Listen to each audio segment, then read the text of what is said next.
Saya Desi Purnamasari Banurea, peserta Latsar CPNS tahun 2021, akan membahas tentang Mind Mapping Etika Publik, pengampu materi Bapak Dr. Andus Ikhwan Faijan Nasution MAP. Pada etika publik terdapat 3 bagian. 1. Kode etik dan perilaku pejabat publik. 2. Bentuk-bentuk kode etik dan implikasinya.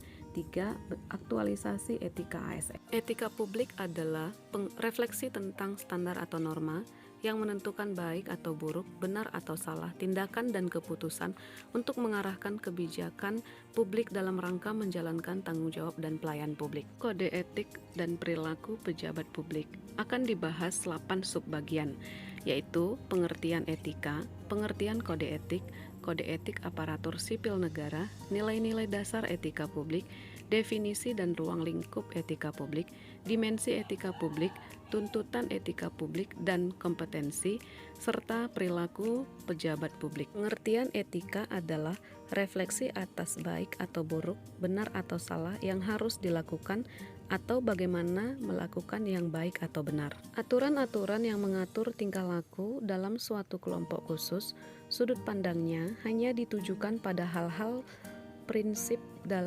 dalam bentuk ketentuan-ketentuan tertulis adalah merupakan pengertian dari kode etik. Berdasarkan Undang-Undang ASN, kode etik dan kode perilaku ASN ada 12.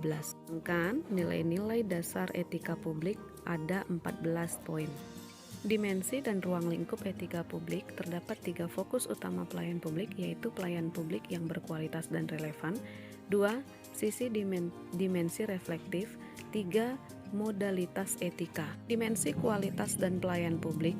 Kemudian dimensi modalitas. Unsur-unsur yang terdapat di dalam dimensi modalitas adalah akuntabilitas, transparansi, dan netralitas.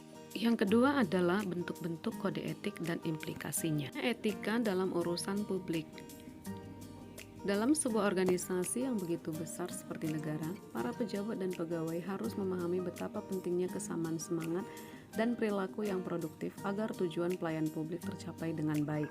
Warga masyarakat akan memiliki kepercayaan atau trust yang tinggi kepada aparatur pemerintah karena pelayanan yang profesional dan sekaligus mengandung nilai-nilai afeksi yang kuat. Kekuasaan, legitimasi kebijakan. Semakin tinggi dan luas kekuasaan seseorang pejabat, semakin besar juga implikasi dari penggunaan kekuasaan bagi warga masyarakat.